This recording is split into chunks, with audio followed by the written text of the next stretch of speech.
कृष्णाय वासुदेवाय हरे परमात्मने प्रणतः क्लेशनाशाय गोविंदाय नमो नमः। बड़ी विचित्र घटना। कल मैं निवाई तहसील के एक गांव में गया तो वहां पे एक शिक्षा अधिकारी आए हुए थे स्कूल के अंदर, और उन शिक्षा अधिकारी ने स्कूल का जायजा लेकर के एक क्लास में घुसे वो, और जाकर के बच्चों की तरफ देख करके बोलते हैं कि बच्चों, आप में से कोई बता सकता है कि भगवान शंकर जी का धनुष किसने तोड़ा था? ये सुन करके सारे बच्चे चुप हो गए और एक दूसरे की तरफ देखने लगे। ठिठुर से गए बच्चे, उनको पता नहीं था कि शंकर जी का धनुष किसने तोड़ा। अधिकारी ने एक बच्चे की तरफ इशारा करके कहा कि बेटे आप बताओ किसने तोड़ा धनुष। बच्चा खड़ा हुआ और कांपता हुआ कि मैंने तो नहीं तोड़ा। यह सुन करके अधिकारी के होश आवास उड़ गए, बड़े दुखी हुए, और जो उनके क्लास टीचर थे उनको बुला करके कहते हैं कि आप क्या शिक्षा दे रहे हैं बच्चों को? इनमें से किसी को ये पता नहीं है कि शंकर जी का धनुष किसने तोड़ा। जो प्रधान अध्यापक थे,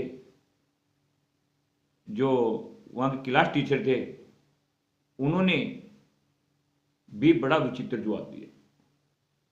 वो कहते हैं कि शंकर ने धनुष लेकर के ही क्यों आया? शंकर या धनुष लेकर के क्यों आया? लड़ाई नहीं चल क्लास के अंदर। ये सुन करके तो उनके अधिकारी के हवाइयां उड़ गई कि ये क्या हो रहा है, इस भारतीय संस्कृति को, भारतीय कल्चर को क्या हो रहा है। वो अन्य वरिष्ठ अध्यापक को बुला करके शिकायत करते हैं कि आप जैसे बुजुर्ग अध्यापकों को रहते हुए इस स्कूल के अंदर बच्चे ये नहीं जान पा रहे हैं कि शंकर जी का धनुष किसने तोड़ा। जो बुजुर्ग अध्यापक थे वो लोग बोलते हैं कि आप परेशान क्यों हो रहे हो? किसी ने धनुष तोड़ दिया है तो कौन सा बड़ा काम हो गया? मेरे को बताओ कहाँ है वो धनुष, उसको मैं जुड़वा देता हूं वापिस। बड़ी घोर निंदनीय, इतनी विस्मय कर देने वाली बात सुन करके जो अधिकारी थे वो प्रधानाध्यापक के पास जाते हैं और जाकर के उनसे शिकायत करते हैं। तो प्रधानाध्यापक कहते हैं कि आप चिंता मत करो, जहां से भी वो धनुष टूटा हुआ है उसको मैं